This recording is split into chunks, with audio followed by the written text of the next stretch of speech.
Easter का सही अर्थ के बारे में जानेंगे। ईस्टर का मतलब होता क्या है?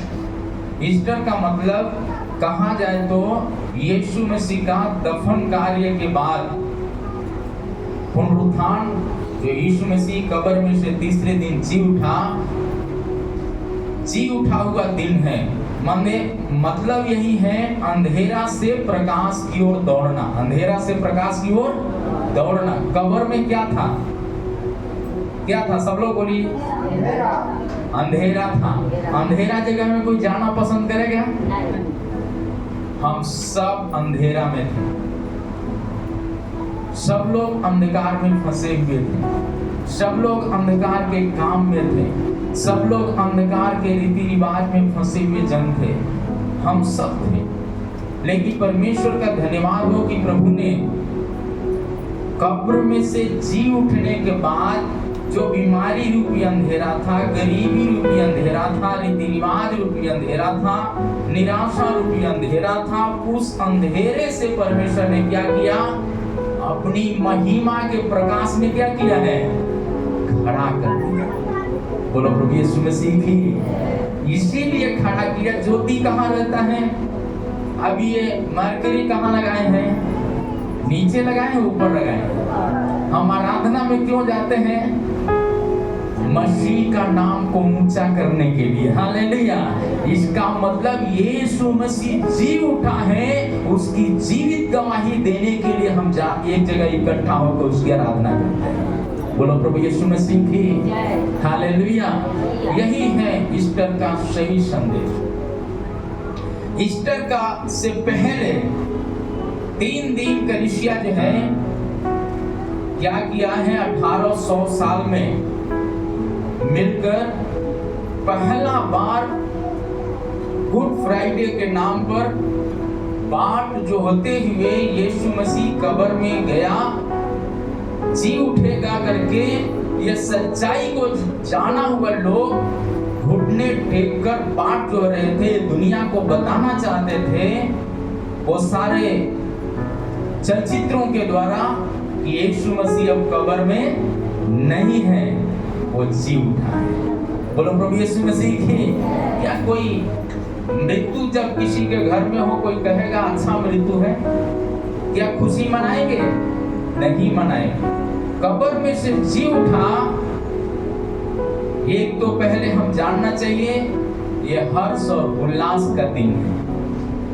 हम उद्धार पाया हुए लोगों के लिए आज ये रविवार साल में एक दिन नहीं आता है, हर हफ्ता आता। उद्धार पाया हुआ परिवारों को यरूशलेम में ठहरना, ऐसा परमेश्वर का वचन कहता है।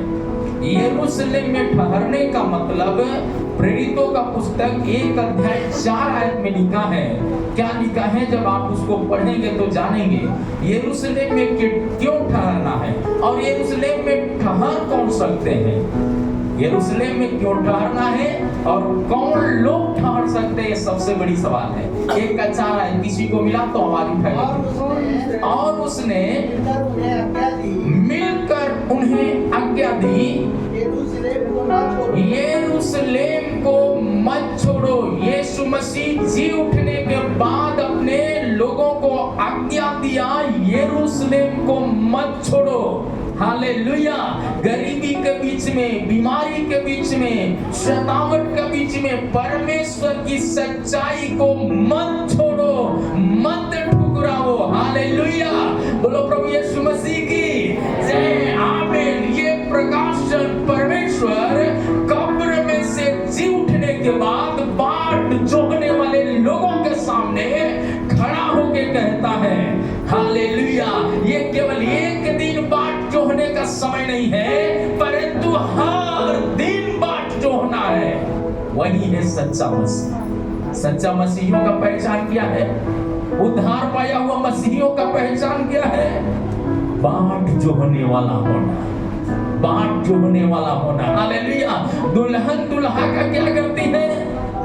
क्या करती है? तो कलीसिया क्या है? दुल्हन है। दुल्हा कौन है? यीशु मसीह। प्रभु यीशु मसीह दुल्हा है। तो दुल्हन का जिम्मेदारी किवाड़ बंद करके घर के अंदर नहीं रहना, परंतु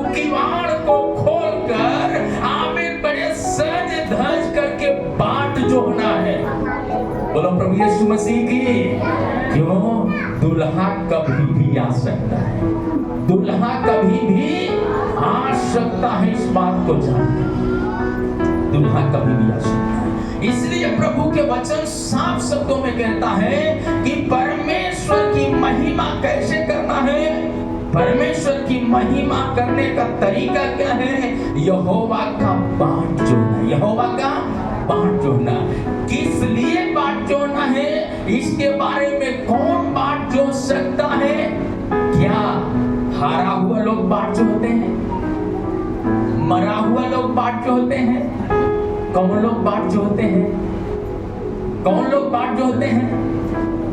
जिसके अंदर जीवन है। हालेलुया। मरा हुआ लोग बाट नहीं जोड़ सकते। जो जीवित है वही जीवित की बाट जोड़ता है। बोलो प्रभु यीशु मसीह की। इसलिए जकरिया का पुस्तक 9 अध्याय का 9 आयत में लिखा, बाट जोड़ने, कौन बाट जोड़ सकता है? ये सच्चाई हमको जानना है। हालेलुया। वो बाट वही व्यक्ति जोड़ता है जो विजय चाहता है, जो विजय पाया हुआ है। हालेलुया। विजय पाया हुआ, विजय की चाह रखने वाला लोग बाट जोड़ते हैं। हालेलुया। ये बात जकरिया का पुस्तक 9 अध्याय का 9 आयत में बात लिखा है। पढ़िएगा। हे सियोन बहुत क्या हो? मगन हो। हे यरूशलेम जय जयकार कर, तेरा राजा तेरा पास आएगा, तेरा पास आएगा। हालेलुया। कलीसिया का राजा कौन है? यीशु मसीह। कलीसिया का अंदर बैठने वाले कौन है? राजा का हम सब दुल्हन है। हालेलुया। बोलो प्रभु यीशु मसीह की जय। आमीन। जकरिया इस बात को बता रहा है, उस राजा का बाट जोड़ने वाला। उनका कैसे रहना है चेहरा? क्या मायूस रहना है? कैसे रहना है? इसमें लिखा हुआ बात है। पढ़िएगा जी। हे सियोन बहुत मगन हो। हे यरूशलेम जय जयकार कर, क्योंकि तेरा राजा तेरा पास आएगा। वह धर्मी और उद्धार पाया हुआ है। वह दिन है गधे पर, गदही के बच्चे पर चढ़ा हुआ आएगा। हालेलुया। तो हम सब कौन थे? जिसको दुनिया कोई पूछता नहीं है, उसको कौन पूछा? कौन पूछा? राजाओं का राजा यीशु मसीह पूछा। चेलों को बोला, एक गदही का बच्चा उधर धूप में जल रहा है, जाके खोल के लाना। कोई पूछे तो बोलना इसे मुझे प्रयोजन है। प्रयोजन मतलब इसी से काम है मेरा, इसका काम है। कोई उसको बांध के रखा है, खोलने का अनुमति देगा? अनुमति नहीं देगा। हालेलुया। आराधना का अनुमति देने के लिए कभी भी आप जानिए, संसार की काम जो है हमको आराधना का अनुमति नहीं देता। वो काम क्या है? आलस। वो काम है चिंता। वो काम है पैसा का तंगी। वो काम है बीमारी। वो काम है, बहुत तरह के काम है जो हमको अनुमति नहीं देता। आलस अनुमति नहीं देता, इस बात को जानिए। लेकिन इसी से हमको बाहर निकलना है तो वही व्यक्ति बाहर निकलेगा जो सच्चे परमेश्वर की बाट जोड़ता है। हालेलुया। बोलो प्रभु यीशु मसीह की जय। इसलिए यशायाह का पुस्तक में जब पढ़ेंगे 62 अध्याय का 11 में बात लिखा है। यशायाह 62 का 11 है। देखो, यहोवा ने पृथ्वी के छोर तक इस आज्ञा का प्रचार किया, सियोन की बेटी से कहो, देख मेरा उद्धार करता क्या करता है? आता है। हालेलुया। देखिए वो जी उठ करके मेरे लिए और आपके लिए आया। पहला स्वर्ग का महिमा छोड़कर धरती पर हम पापियों को बचाने के लिए आया।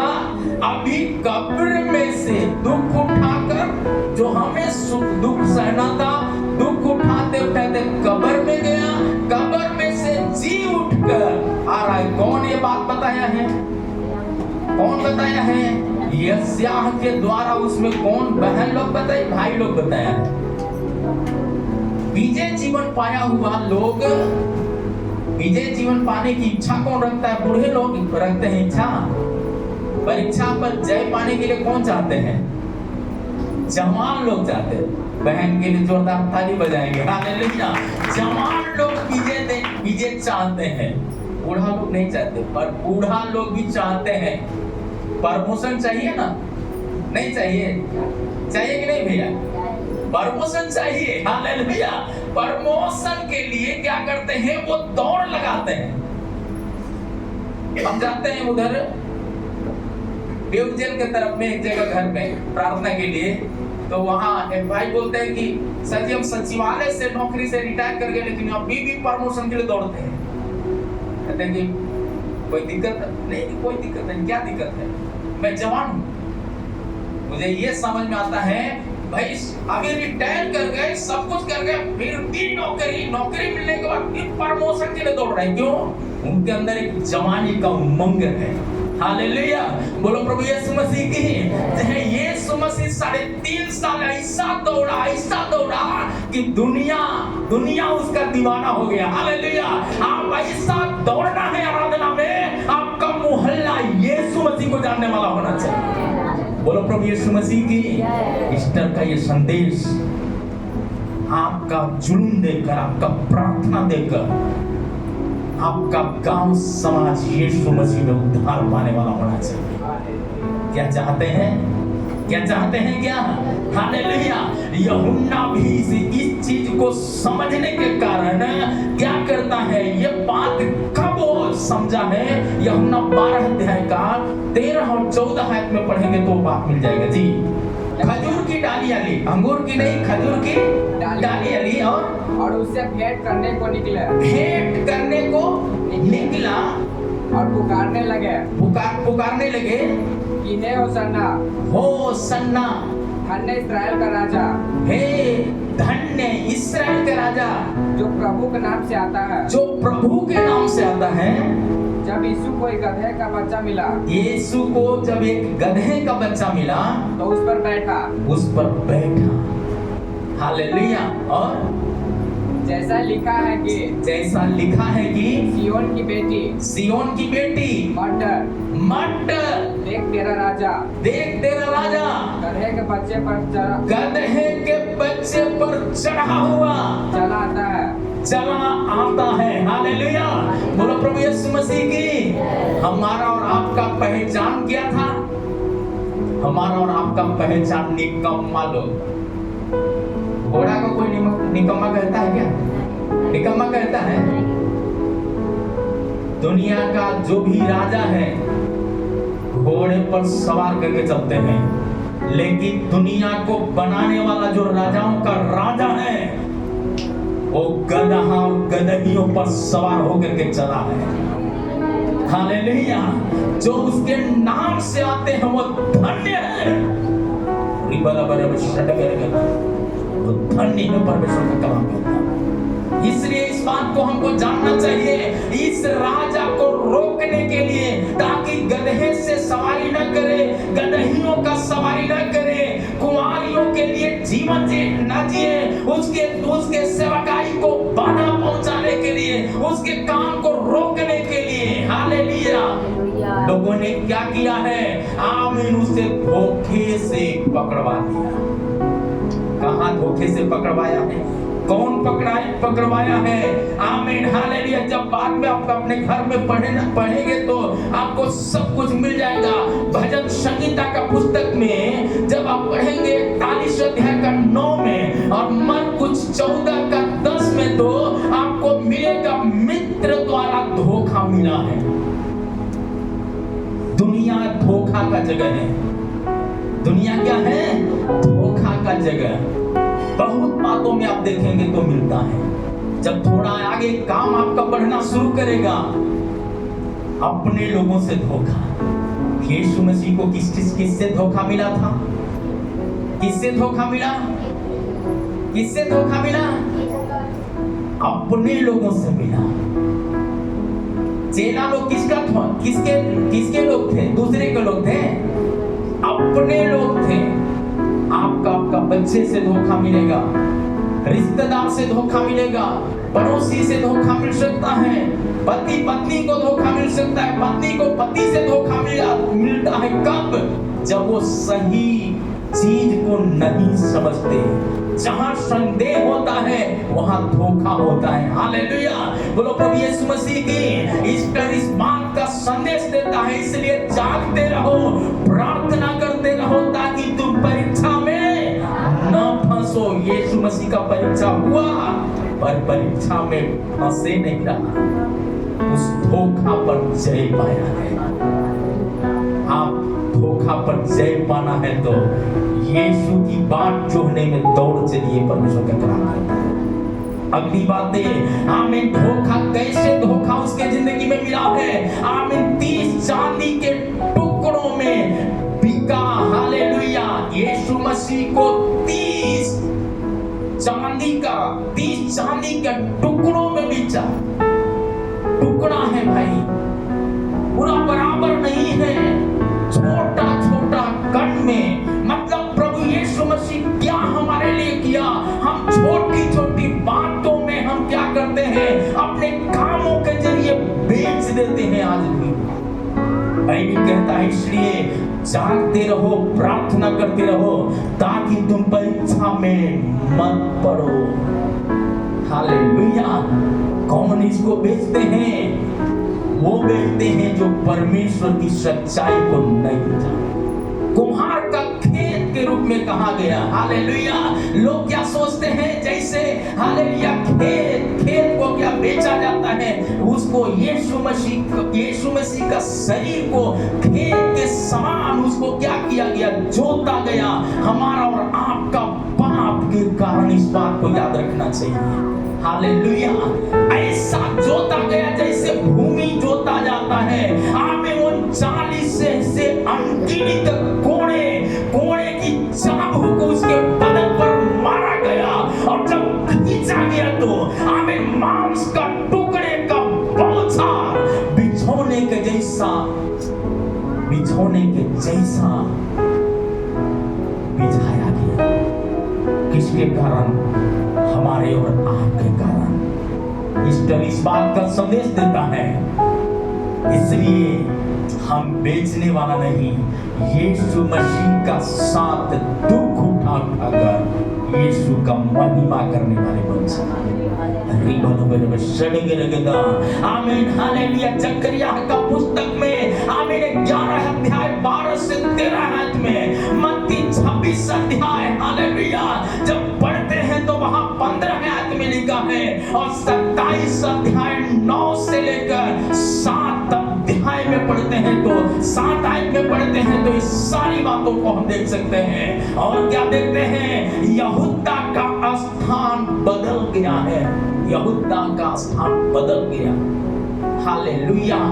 आज भी बहुत तरह की बातों में पाप में गिरने के कारण परमेश्वर की महिमा को हम क्या कर देते हैं? बदल देते हैं। परमेश्वर की सच्चाई को बदल देते हैं, परमेश्वर के काम को बदल देते हैं। प्रभु तो हमारे लिए अपना शरीर जो तोड़ दिया, सब कुछ दे दिया, वो हमें आशीष क्यों नहीं देगा? सामर्थ क्यों नहीं देगा? लेकिन हम अपने कामों के द्वारा यीशु की महिमा को बेचते और बदल डालते हैं। इसलिए ईस्टर इस बात का संदेश देता है, आमीन, तुम्हारा जिंदगी में यीशु मसीह जी उठने वाला होना चाहिए। आपके कामों के द्वारा, आपका प्रेम के द्वारा, आपकी भलाई के द्वारा परमेश्वर का वचन कहता है। इतना ही नहीं, भजन संगीता का पुस्तक ये शब्द में लिखा है, उनने 109 का 7 आयत में बात लिखा है। आमीन। कैसे उसका जिंदगी बदला है। आमीन। प्रेरितों का पुस्तक 1 अध्याय 18 से 20 आयत तक जब पढ़ते हैं तो वहां पर हम ये सब देख सकते हैं। अगली बातें झूठे, हालेलुया। 5वीं बात यह है कि झूठे गवाहों ने उस पर आरोप लगाया है, हालेलुया। उसके महिमा का चादर को, उसके सुसमाचार का चादर दुनिया के ऊपर न फैले, उस महिमा को रोकने के लिए झूठे गवाहों का झुंड दल तैयार हुआ, दल तैयार हुआ। आप जब अपने परमेश्वर की सच्चाई में बढ़ना शुरू करेंगे, आपका विरुद्ध में झूठे गवाहों का दल तैयार होगा। लेकिन उन दल को देख करके पीछे हटने वाला नहीं, दल को देख करके यीशु मसीह में दौड़ने वाला परिवार होगा। पवित्र आत्मा कहता है, आमीन। संसार ये दुख का जगह है। यीशु मसीह संसार में, यीशु कहता है, मैं अपने घर में आया लेकिन अपनों ने नहीं पहचाना, अपनों ने नहीं पहचाना। हालेलुया। आज भी इसी तरह से दुनिया क्या करता है, बहुत तरह की बातों में लोगों को फंसाना चाहते हैं। भजन संगीता का पुस्तक 27 अध्याय, आमीन, 12 आयत में बात लिखा है।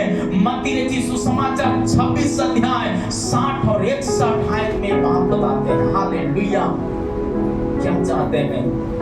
परमेश्वर की महिमा को हम लोग, हालेलुया, महिमा हमारे कामों के द्वारा प्रकट होना कि नहीं होना है।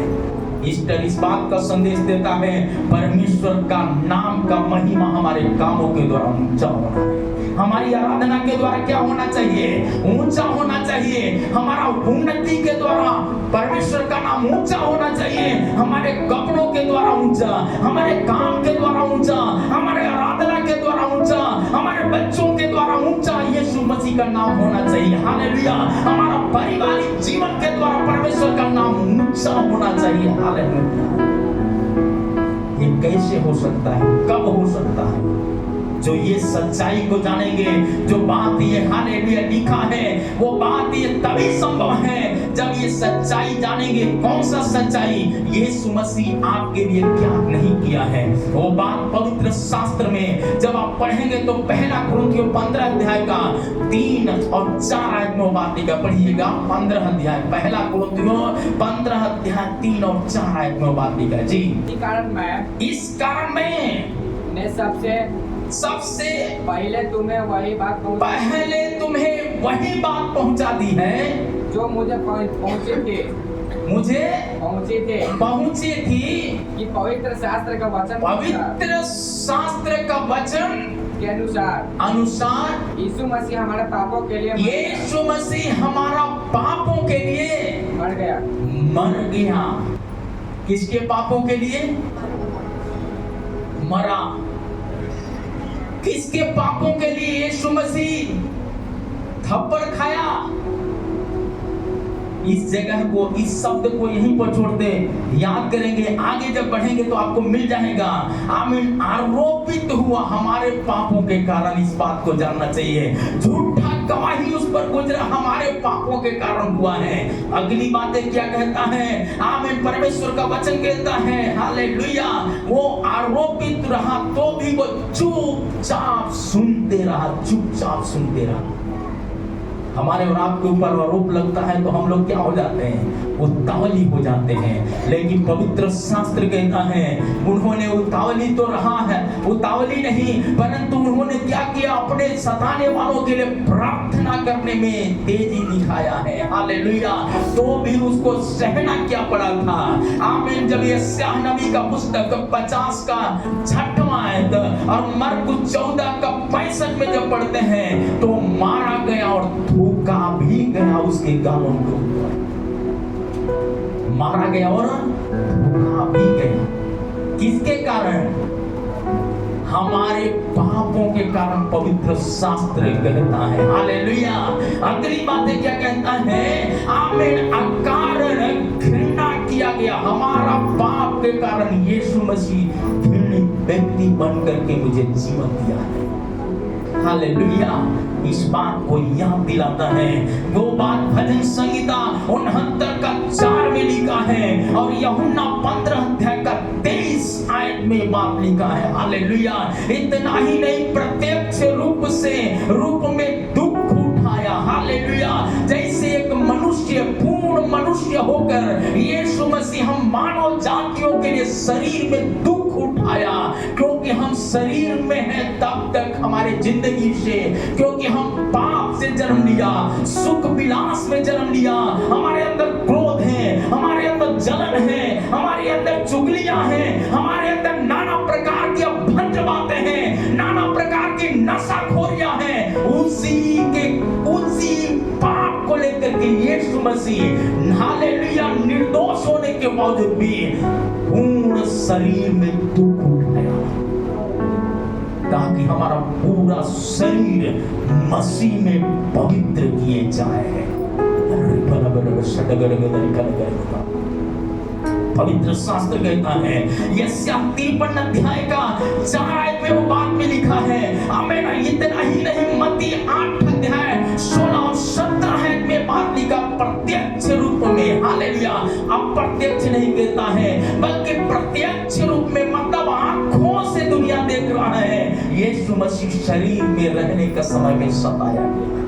यीशु मसीह शरीर में रहने के समय में आमीन लोगों को चंगा किया। कौन सा बड़ा गुनाह का काम किया था?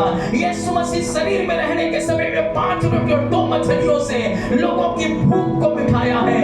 यीशु मसीह कौन सा गुनाह का काम किया जो बारात भूखे सोने पर है, आमीन शहर बदनाम होने पर है, तो भी यीशु मसीह पानी से दाखरस बना के लोगों को तृप्त कर दिया है। आमीन। यीशु मसीह कौन सा गुनाह का काम किया जो कोढ़ से भरा हुआ परिवार है, उसके घर में जाकर के भोजन करने से उसका जिंदगी में परिवर्तन हुआ है। हालेलुया। हालेलुया। शमून कोढ़ी के घर में, हालेलुया। इतना ही नहीं, वो क्या करता है, बेबीचारी स्त्री के ऊपर जो पत्थर गिरने वाला था, यीशु मसीह उस जगह में खड़ा होकर के कहता है, जिसने कभी पाप नहीं किया वो पहला पत्थर इस महिला के ऊपर मारे। सबके सब पत्थर को छोड़ करके भाग गए। बाइबल बताते हैं वो भागे नहीं, वो महिला को तो छोड़ दिए पर यीशु की तलाश में थे। हालेलुया। शास्त्री फरीसी यीशु की तलाश में थे। भूत निकलता है तो उसको शरीर से निकला तो उसको शरीर चाहिए। हालेलुया। शरीर से निकला तो शरीर ही चाहिए, इसीलिए वो शरीर से निकला है, वो शरीर को जख्म उठाने के लिए तैयार हुआ। हालेलुया। आप यदि प्रार्थना करते हैं, जब आप प्रार्थना में आगे बढ़ेंगे तो आपका पारिवारिक सतावट बढ़ेगा, आपका आर्थिक सतावट बढ़ेगा, आपका काम में रुकावट हो जाएगा, आपका नाम को बेचा जाएगा, बदनाम किया जाएगा, क्योंकि यीशु मसीह को बदनाम किया गया तो आप भी बदनामी सहने के लिए यदि तैयार है तो आप कब्र में नहीं है, कब्र से जी उठे। पवित्र आत्मा कहता है हम यीशु के स्वरूप में बढ़ते चले। हालेलुया। यीशु मसीह ने हालेलुया हाथ और पांव छेदवाए जो हमारे हाथ गंदे कामों में था, हाथ खैनी में, गुटखा में, बीड़ी में, आमीन चोरी में, हत्या में, व्यभिचार में पकड़ा गया हाथ था। वो हाथ जो निष्कलंक हाथ था, जिस हाथों में हमें कील ठोक मारना चाहिए था, वो हाथ को हटाकर यीशु मसीह उस जगह में अपना हाथ को रखा जहां पैर हमारा चोरी के स्थानों पर नहीं चाहिए, नशा के स्थानों पर नहीं जाना चाहिए था, आमीन गलत कामों के जगह पर खड़ा होना नहीं चाहिए था, ठट्ठा करने वालों का मंडली में खड़ा नहीं रहना चाहिए था। यीशु मसीह का वचन कहता है यीशु मसीह ने पैरों में कील लिया ताकि तुम सावधान हो जाओ कि तुम्हें कहां रहना है। हालेलुया। अगली बात क्या कहता है, यही बात भजन संहिता का पुस्तक 22 का 16 में लिखा है, यूहन्ना 20 का 27 आयत में इस बात को लिखा हुआ है। हालेलुया। जो हाथ में कील ठोक पाया, हमारे परिवार का कोई भी व्यक्ति नशा में है, वो डायरेक्ट मुंह में नहीं लेते, वो हाथों में लेते हैं। केवल यीशु मसीह के गाल पर हालेलुया चमेटा नहीं लगाया गया, हमारा और आपका पापों के कारण आज के पापों के कारण यीशु मसीह ने क्या लिया है? हालेलुया, वो गलतियों को मिटाने के लिए यीशु मसीह दाम चुकाया। हालेलुया। हम एक दिन आराधना के लिए यदि समय देना है, प्रार्थना के लिए समय देना हम भूल जाते हैं।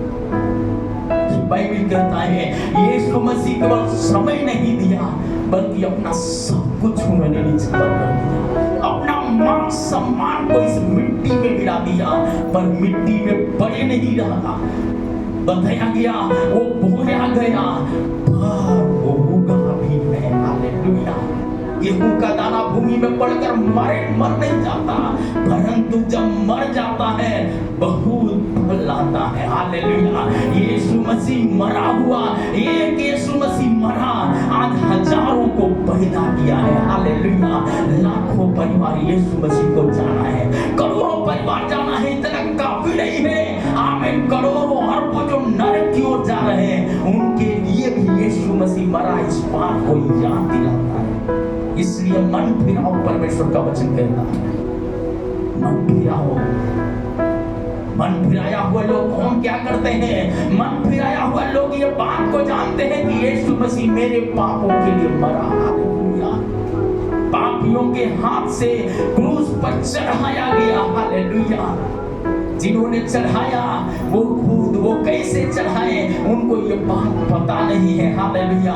पर हमें और आपको मैं धन्यवाद देते हैं कि प्रभु ने हमें और आपको जानने का एक सौभाग्य दिया। यशायाह 53 अध्याय का 12 आयत में लिखा है और हालेलुया मत्ती 27 का 38 आयत में लिखा है पापियों के साथ क्रूस पर चढ़ाया गया। हम सब पाप में थे, दो कैदियों को दाएं और बाएं लटकाया गया। वो तो चोरी करके आमीन हालेलुया बहुत तरह के गलत काम करके क्रूस पर टांगे गए, लेकिन पिलातुस जो सुप्रीम कोर्ट का जो जज है वो कहता इस व्यक्ति में कोई दोष नहीं पाता, तो भी यीशु मसीह हमारे लिए और आपके लिए जो चोर था वो कहता है यदि तू यहूदियों का राजा है तो अपने बच मुझे भी बचा ले। पर यीशु मसीह क्या कहते हैं?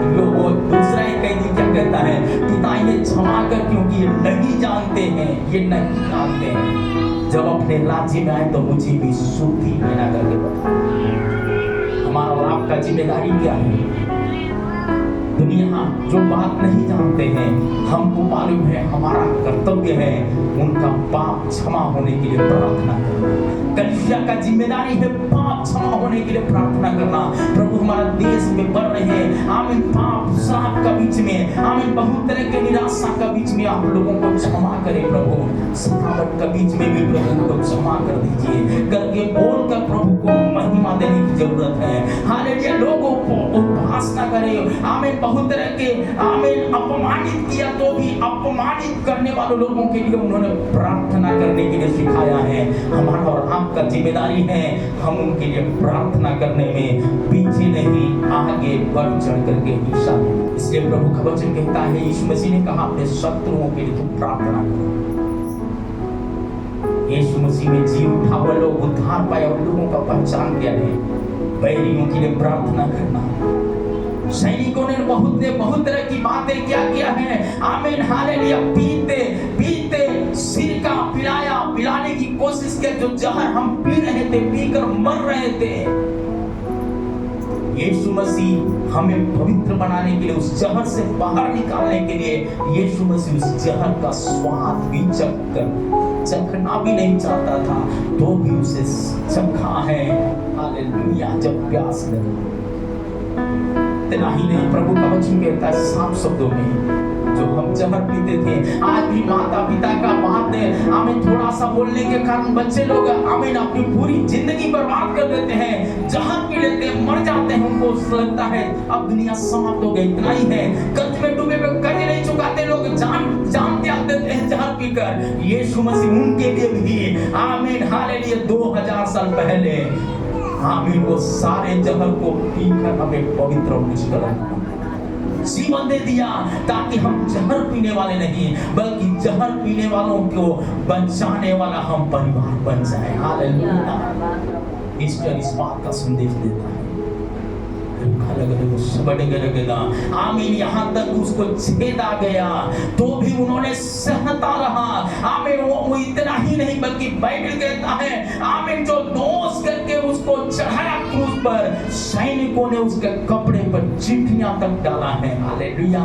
क्योंकि उसके कपड़े में सामर्थ, कपड़े में सामर्थ। जब कपड़ा में सामर्थ की नदी बह रहा था तो 12 साल से लहू गिरने वाली बहन, जब उन्होंने ठान ली यीशु की वस्त्रों को छू लूंगी चंगे हो जाऊंगी, उन्होंने ये ठान कर यीशु के पास नहीं गई कि यीशु का बदन को पकड़ूंगी हम चंगी हो जाऊंगी। वो कहती है कि यीशु के वस्त्र छू लूंगी चंगी हो जाऊंगी। आप कलीसिया के अंदर आके बैठते हैं, आप यीशु मसीह का वस्त्र को छू रहे हैं और वस्त्र को छूने वाले मरेंगे नहीं। ये वस्त्र को छूने वाले गरीबी और लाचारीपन में नहीं रहेंगे। वस्त्र को छूने वाले बहुतायत का जीवन को प्राप्त करेंगे। इस बात का संदेश देता है। अवस्था को परमेश्वर बदल डालेगा, बाइबल बताते हैं। और आपका जिम्मेदारी क्या है? उस लाचार बहन के जैसा आप किसी न किसी बातों में लाचार है तो, आपका जिंदगी निराशा से भरा हुआ तो भी यीशु मसीह के चरणों में बैठना कभी भी आमीन हालेलुया छोड़ना नहीं चाहिए। हालेलुया। इसलिए कहता है यरूशलेम को मत छोड़ो। हालेलुया। हड्डी एक भी, कोई भी ऐसी हड्डी नहीं थी जो तोड़ी नहीं गई हो। हालेलुया। यीशु मसीह का सारी हड्डियों को तोड़ दिया गया ताकि हमारी हड्डियां एक भी न टूटे। हालेलुया। हमारे पसलियों में रोग न लगे, हमारे शरीर में कोई रोग न लगे। एक भी जगह नहीं था जहां पर उसको चोटें नहीं आई। परमेश्वर का नाम कहता है। इसलिए आप इस बात को याद रखना चाहिए। आमीन। उस चोट पर विजय प्राप्त करना है तो आमीन। भजन संहिता का पुस्तक जब हम पढ़ते हैं 34 का 20 आयत में और यूहन्ना 19 का 33 आयत में लिखा है आमीन, उसकी हड्डियों को भी परमेश्वर सुरक्षा देने में सामर्थ्य है। परमेश्वर का कलाम जो बाढ़ चुभने वाले लोग हैं। हालेलुया। और लिखा है अमीरों के साथ दफनाया गया। यीशु मसीह अमीर का कब्र में रखा गया। हालेलुया। जो राजा था अपने लिए मरने की तैयारी में कब्र खुदवा करके रखा था, उस कब्र में, जिस कब्र में एक भी लाश नहीं रखा गया है, राजा अपने लिए कब्र खुदवाया है। आमीन। कंगाल होकर होने के बावजूद भी, कंगाल होकर मरने के बावजूद भी राजाओं का राजा उस कब्र में रखा गया। हालेलुया। और राजा समझा है ये राजाओं का राजा है। हालेलुया। हम उसकी अमानत को नहीं समझ पाते। यीशु मसीह उस कब्र में रखने के बाद पड़े नहीं रहा बल्कि पुनरुत्थान हुआ है। भजन संहिता 16 अध्याय का 10 में लिखा है और 28 का 9 आयत में लिखा यीशु मसीह कब्र में से जी उठा। और अब क्या हुआ है? आमीन। स्वर्गारोहण हुआ। इतना ही नहीं, उसी में पड़े नहीं रहा परंतु स्वर्गारोहण हुआ है। बाइबल बताते हैं। इसलिए इस बात को पवित्र शास्त्र याद दिलाते हैं कि तुम्हें जानकारी होना चाहिए। हालेलुया। कि यीशु मसीह हमारे पापों के लिए मारा गया, गाड़ा गया, तीसरे दिन जी उठा और वो स्वर्ग गया है, फिर आने वाला है। हालेलुया। आने वाला है। यही कारण पहला कुरिन्थियों का पुस्तक जब हम पढ़ते हैं 15 का 3 और 4 आयत में वो बात स्पष्ट तरह से बताया गया है। आमीन। वो क्या कहता है? पढ़िएगा एक बार और आवाज उठा करके। हालेलुया। धन्यवाद परमेश्वर। इसलिए बार बार ये बात हमको याद दिलाता है कि हम परमेश्वर के करीब रहने वाले हो जाएं। हालेलुया। हमारे पापों के कारण क्या किया गया है?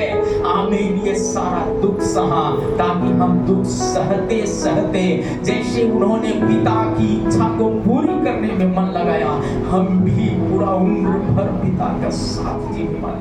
तो का पुस्तक जब इस बात को पढ़ेंगे तो मिल जाएगा। पढ़िएगा कोई एक जनाबाद उठा के 3 और 4 आयत को। हालेलुया। इस कारण मैंने सबसे पहले तुम्हें वही बात पहुंचा दी जो मुझे पहुंची थी कि पवित्र शास्त्र वचन अनुसार यीशु मसीह हमारे पापों के लिए मर गया, गाड़ा पवित्र अनुसार तीसरे दिन जी भी उठा। हालेलुया। पवित्र शास्त्र बताता है जो यरूशलेम को नहीं छोड़ो तो हम यदि नहीं छोड़ा कलीसिया को तो हम भी जीवन में बदल जाए। हालेलुया। इसका मतलब हमारा भविष्य बदलेगा, हमारा परिवार बदलेगा, हमारा समाज बदलेगा, हमारा राज्य बदलेगा, हमारा जिला और शहर बदलेगा। परमेश्वर का कलाम है। इसलिए परमेश्वर का वचन कहता है हम बदलना है तो परमेश्वर के चरणों में बैठने वाला होना चाहिए। हमारा काम बदलना है, हमारा विश्वास में नयापन आना है तो क्या करना पड़ेगा? परमेश्वर के चरणों में बैठने वाला होना। अगली बातें क्या कहता है? हालेलुया। इतना ही नहीं बल्कि परमेश्वर का वचन साफ शब्दों में इसलिए प्रेरित 4:12 में लिखा किसी दूसरे के द्वारा उद्धार नहीं, क्योंकि स्वर्ग के नीचे मनुष्यों के बीच में कोई दूसरा नाम नहीं दिया गया जिस नाम से मानव जाति उद्धार का सिर्फ नाम है यीशु मसीह, जो कब्र में नहीं है, कब्र से बाहर आ चुका है। रोमियो का पुस्तक 6वां अध्याय 5 आयत 9 बात लिखा है। रोमियो 6वां अध्याय 5 आयत में, क्योंकि यदि हम मृत्यु के समानता में उसके साथ जुट गए, निश्चय उसके जी उठने की समानता में जुट जाएंगे। हालेलुया। बोलो प्रभु यीशु मसीह की। जब उसके लहू में हम लहू से धो लिए गए, लहू के द्वारा खरीदे गए, तो आप समझिए हमें कोई पाप नहीं है, हम जी उठेंगे। जी उठा हुआ लोग ही परमेश्वर के कलीसिया के अंदर है। बोलो प्रभु यीशु मसीह की। हमें जीवन चाहिए तो परमेश्वर के करीब रहे। पहला यूहन्ना 1:10 में लिखा है, पर दुनिया सच्चाई नहीं जानने के कारण वो कहते हैं हमने पाप नहीं किया, हमने पाप नहीं किया। प्रार्थना बसी लोग करते हैं, ज्यादा कहते हैं मैं पापी हूँ, इसका मतलब ये लोग ज्यादा पाप करते हैं। पाप क्या करते हैं? दारू छोड़ दिया, पाप तो यही है। चोरी करना छोड़ दिया, पाप तो यही है। झगड़ा करना छोड़ दिया, दोष लगाने पर भी चुप रहते, पाप तो यही है। यीशु मसीह हमें सिखाता है जैसे मैंने चुप रहा, पिता की बात छोड़ दिया, तुम भी वैसा ही पुनरुत्थान हुआ परिवार, जी उठा हुआ परिवार का पहचान क्या है? परमेश्वर का मर्जी को पूरा करने में चढ़ बढ़ करके आगे रहते हैं। बोलो प्रभु यीशु मसीह की। यही बात परमेश्वर का वचन साफ शब्दों में कहता है। इसलिए यीशु मसीह जैसे क्रूस को अपने देह पर लिए हुए चला है, हम भी उम्र भर क्या करना है? यीशु को देह में लिए हुए चलते रहे। ईस्टर इस बात का संदेश देता है हम हर दिन यीशु को साथ लेकर चलने वाला हो जाए। पहला पत्रस 2:24 आयत में बात लिखा है। पहला पत्रस 2:24 आयत। वह आप ही हमारे पापों को अपने देह पर लिए हुए क्रूस पर चढ़ गया, जिससे हम पापों के लिए मरकर धार्मिकता के लिए मसीह में जीवन बिताने वाले परिवार हो जाए। क्या हम चाहते हैं कि ऐसा होना है? ये चाहते हैं तो हम यीशु की ओर देखें। इतना ही नहीं बल्कि 9 आयत में लिखा है, पहला पत्रस का पुस्तक 2:9 आयत में लिखा है, पर तुम एक चुना हुआ वंश, राजपदधारी याजकों का समाज, पवित्र लोग, परमेश्वर की निज प्रजा हो। यीशु मसीह जी उठकर अपने मंडली का बीच में गया, बात छोड़ने वाले का बीच में गया और कहता है कि तुम निज पुत्र हो। हालेलुया। बोलो प्रभु यीशु मसीह की। आमीन। वो दाएं नहीं होकर बाएं नहीं, बल्कि सीधे मेरे बीच में जिंदा है। हालेलुया। इसलिए हालेलुया, कब्र में जब मरियम लोग गई, यीशु मसीह को अंधेरे में ढूंढ रही थी, तो यीशु हालेलुया स्वर्गदूत आमीन उस कब्र में दिखाई देके कहा, आमीन तुम अंधेरा में क्यों ढूंढ रही हो? वो तो प्रकाश में है। वो कब्रिस्तान में क्यों देख रही हो? वो तो तुम्हारे मध्य में है। वो जिंदा परमेश्वर को मुर्दों में क्यों ढूंढ रही हो? क्योंकि वो तो जीवित परमेश्वर है। हालेलुया, बोलो प्रभु यीशु मसीह की। हमें इसलिए परमेश्वर का कलाम कहता है, क्या कहता है? निज प्रजा, निज प्रजा। मतलब क्या है? यीशु मसीह एकलौता है। आप भी यीशु मसीह में कौन है? एकलौता है। किसी ने कहा एक आंख को आंख नहीं कहा जाता है। आमीन। इसलिए यीशु मसीह ने कहा जो तुझे छूते हैं मेरी आंखें पुतलियों को छूते हैं। आपके पास बड़ा पैसा नहीं होगा, आपके पास बड़ा ज्ञान नहीं होगा, आपके पास बड़ा प्रॉपर्टी नहीं होगा, तो भी आप राजा का पुत्र और पुत्री हैं। वो भी एकलौता है यीशु मसीह में। जो तुझे आशीष देंगे आशीषित होंगे, जो तुझे श्राप देंगे वो श्रापित हो जाएगा। परमेश्वर का वचन कहता है। इसलिए मत डरो, मत डरो, मत डरो। यीशु मसीह कब्र में नहीं है, कब्र से बाहर आ चुका है। ईस्टर इस बात की संदेश देता है। इसलिए इसी आयत में जब हम पढ़ेंगे तो वो क्या कहता है? जब 9 आयत में ही जब आगे पद को पढ़ेंगे तो मिलेगा जी।